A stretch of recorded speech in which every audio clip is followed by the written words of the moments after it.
How to design this floral wreath in SelfCAD using the Follow-Path tool.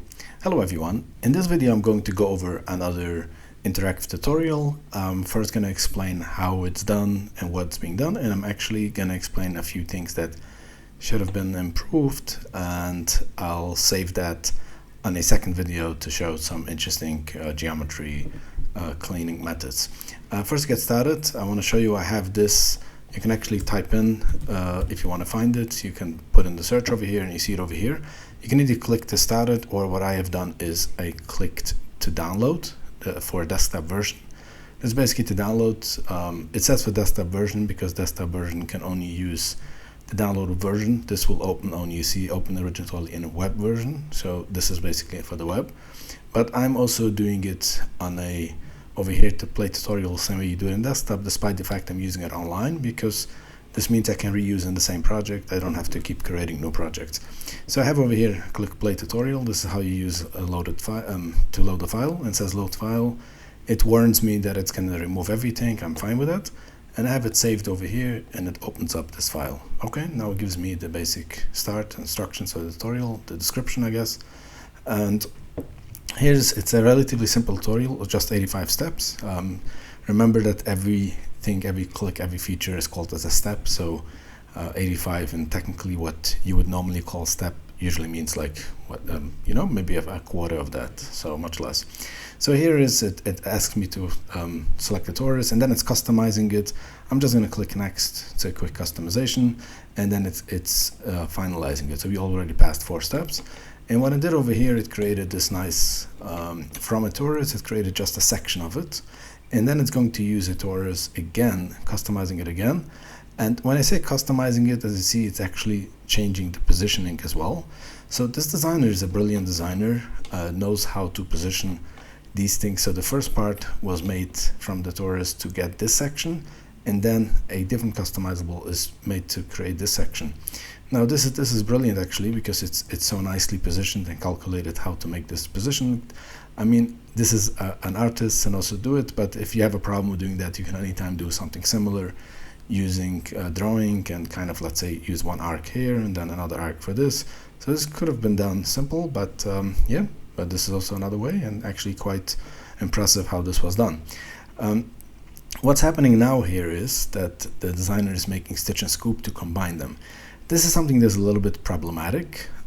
So clicks over here, union, and then confirm it.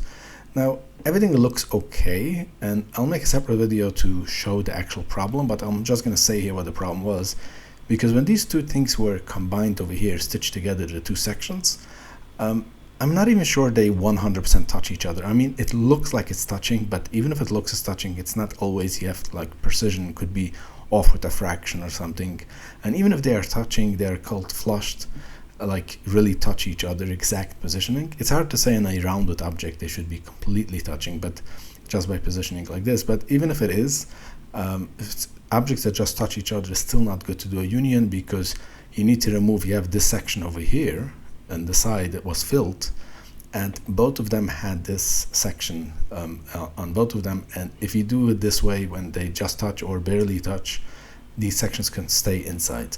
So I'm going to make a separate video how to solve this problem and how this should have been done, just adding an extra step to that wouldn't have happened. And also, now that it already happened, how do you get to it? I mean, this is like inside the mesh. How do you find it? How do you realize there's a problem? How do you fix it? So I'm going to follow up with this video. I'll put it in the description if you're interested to learn more about these. But back now to the artistic part of it, to this video. So it's basically just selecting the mesh over here. And this again, I'll have here a suggestion, which I can actually just say it's not a big deal, but you see it asks to select all of these edges, and it's quite easy to select. If you are an interactive tutorial, you can just, either click next or even click just marquee selection, and it selects all of these edges. The problem here is that in reality, this is much more difficult to select, because if you can see, the stitch and scoop made them into triangles. Stitch and scoop has a tendency to give triangles, and to select something like this, it takes a lot of time to pick every edge. So the easiest way is to simply click loop selection from the advanced settings and do it, but the problem is that loop selection only works with quads. Now I've tested already. If you go to resolution and you set it to 0, this will turn it back to quads the way it was original. Once you create them originally, the design didn't turn on the wireframe, so it's hard to see, but if you do turn on the wireframe, you'll be able to see it actually was original quads, just the stitch and scoop made them into triangles, and then resolution 0 will turn it back to triangles, to quads, and then you can simply loop select. But nevertheless, what happened over here, the designer copied this edge. Now, as I said, this is just an artistic way of doing it, but in reality, you could have just drawn this with an arc, 2 arcs actually, or maybe splines or whatever. But nevertheless, this is the idea here. And here's what's going to happen where the interesting stuff starts. So what we have now here is basically a single piece, which is going to be used for the actual wreath, which is going to be used apart. And then we have the edge, which is just going to be a guide. This is going to act as a guide for a new tool, which is going to have the leaves on it. So what's happening over here is the designer uses freehand drawing to create using a spline and some settings over here. It's changing the height settings and just changing grid settings. I'm not going to go over details here because I explained it in my drawing video. There's one thing here actually that I did not show in my drawing videos, which is the option of symmetry. So you can turn on symmetry, and this is a smoothness also. It's saying over here to 10, and now it starts drawing here a spline. But if you see, if I click over here, it actually does it on both ways because this basically symmetrical. And now it tells me to click again, and I'm just going to go next. Next, and you can see it starts drawing these stuff, which is the shape of this leaf, and then it's completed, which is basically this. But it still, I guess, wasn't as exact on sizes, so it's now just scaling it to change the exact size, positioning it actually. It was stretched it a little bit to position. And then here's a new tool that I think I've not shown yet, is the mirror tool. So in the mirror tool, there's an option to mirror an object by itself, or there's an option to create a copy. If you choose to create a copy, it creates it. You have an option from a drop down, all of the options where to copy it. But then, like most of these tools in SelfCAD, gives you an option to do an offset as well. So the original copy would be, you can see this plane that actually shows a different color. It shows you where it's going to copy along this plane that was created over here. And this is a common thing you see in many tools. It automatically creates this plane as a guide to see what's happening. But then you can do an offset to give it some distance. And now you can see this is away from the plane by 1. So it creates this offset, and then it finalizes it. Okay, so now we have this. It asks to take these two objects together, and it's going to combine them using the merge option. Now, I explained in other videos that there's no problem to merge something when they don't touch each other. They're different meshes within a single object, and they're perfectly fine. There's not a problem with it because they don't intersect. It's not a problem. And now it's going to rotate it just 90 degrees and exiting out this tool. Okay. So now this is basically what's created. Now what we have here, we have 3 sections. We have this original section is going to be used. We have the guide, which is this profile, this black profile that you deselected. And now we have this object that's going to be repeated along this profile. So it asks me to select the profile as well. And once both are selected, you can go to the Follow-Path. Now before I go to Follow-Path, I want to explain something. That we have something that we call, which is the target. And like there's something which is the object that needs to be copied along, and then we have the path. Something needs to be copied along the path. Now you can technically take 2 profiles. You can draw, I think later it's going to be done. If you take 2 profiles, SelfCAD does not really know which one should be copied and which one is the profile that should be used to follow. So it works based on selection based. So you have to first select the target that you have to want to copy, and then you select the second thing. Now this is exactly how the designer did it over here. Selected first the mesh and then this. However, just as a side note, I mean, this is how it should be done always. But the fact that this is a mesh and this is a profile, if you have one mesh, one profile, there's no way you can have a profile follow a mesh. So in this case, it doesn't really matter the order how it was selected. But in general, it's a good practice still, because this is how it works when you have multiple meshes. Nevertheless, it goes now to Follow-Path tool. And here's what it's doing. So let me just look in what's saying over here. It says set the number to 9. So it asks me to make 9 copies. Okay. And then it's setting the, let's say, set the range to 5. So there's an option like it copies along this profile, and it starts from the beginning to the end. And it says that make it the, let's see, where's the range? Actually, I think the highlight here is start to 5. Okay, this is actually not highlighted. It should be highlighted like this on the taper. So this is something I guess SelfCAD needs to update to highlight this. And then the end is 80.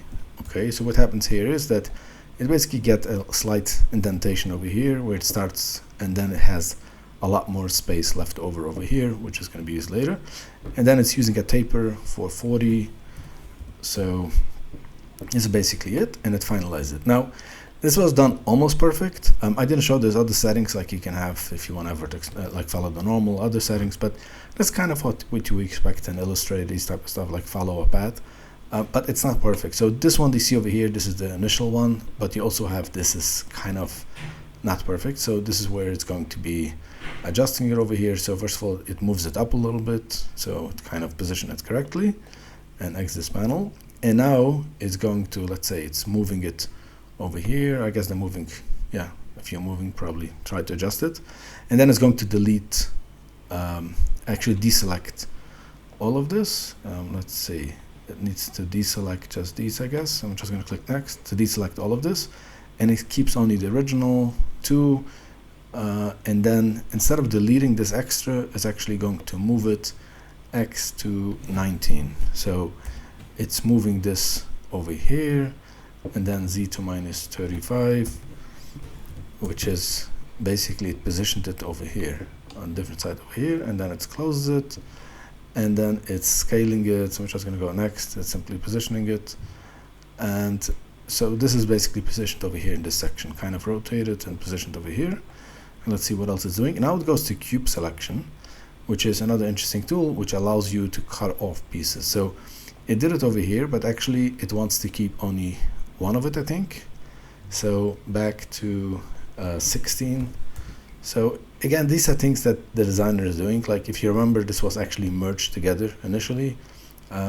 If this would have been a group, I guess you could have just ungrouped this piece, but nevertheless, that's fine. But this is kind of like this. It selected one section of it, kind of like something that is merged, you can no longer unmerge it. The group you can ungroup, but merge you cannot unmerge it. So this is a way of selecting this entire section, and then it simply deletes it. So now you are left, you can see what makes sense. So this was added over here in this section over here, which actually makes more sense. And then it deselects, I guess, this. And let's see what it's doing now. Okay, so it selects these profiles again. So now it selects this profile, and it's also deleting it.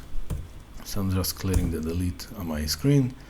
And now is edit menu select all. So okay, so it just wants to select all, and now it's going stitch and scoop to combine them. Okay, so basically this is just combining them, confirming it. So we have this entire section is now completed. That looks good.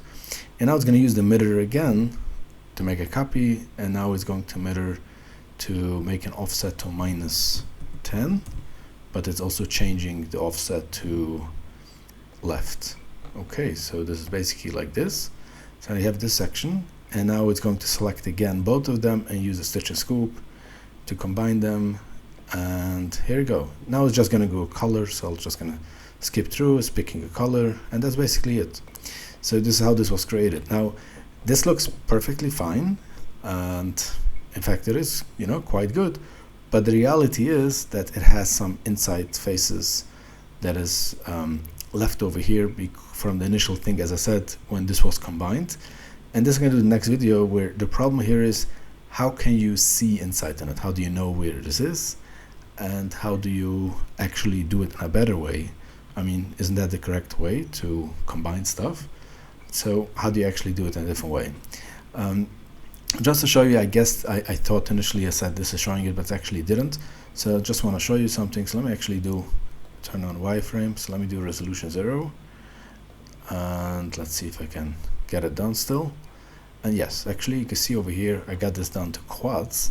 So I just want to show you, if you're going to do now a loop selection, and let's say if I loop select this entire thing, okay, so this actually section, this is because of this way the way I combined. Okay, so I just want to get this loop, this section over here. I'll have to copy it. I'll have to delete of it because it selected something that I didn't want.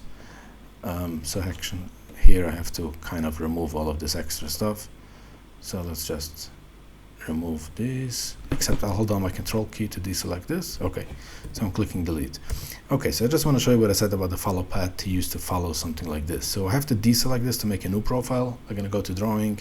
When you're going to draw, you can draw any profile, but I'm just going to draw a simple circle. And I'm going to use this to follow this. So this is where I said that you have to, we don't really know what you want to do first. So if nothing is selected, you have to first select the circle, because this is the one that it's going to follow this, and then you select this one. And now if you go to follow path, this actually have two options. So like SelfCAD, all of the tools, it knows what you're dealing with. If you have a mesh, you have different options. If you have profiles, different options. Like these are smart tools. They know what to show you based on what you have done. And in this case, there's an option to duplicate, which is similar to what you did before with the mesh. You can kind of duplicate this. Let's take a look. You can kind of just position it and then have different options how to position it, which side to position it. There's a number of copies, all this type of stuff. But what I'm looking here is the option extrude. If I want to extrude it, this is basically, it remembers my start and finish. So start should be 0 and end should be 100. So basically it fills the entire section, and this has a taper, but if I don't want to taper it, I can just make it the taper to 0, and then it fills the entire thing. So that's why I said that actually the entire object could have been created using like this, simply drawing the spline and doing this instead of doing the, and if you want to have less details on this rounded, you just make a circle with less edges. You can actually make, you know, a line, circle, any custom shape. This is not limited to a circle, any shape. But nevertheless, this is how it was created. So I'm going to show you in the next video how actually to clean it up and how to do it the correct way. Okay, thanks for watching. And as I said, you look in the video description, I'll link to that video. Thank you, bye.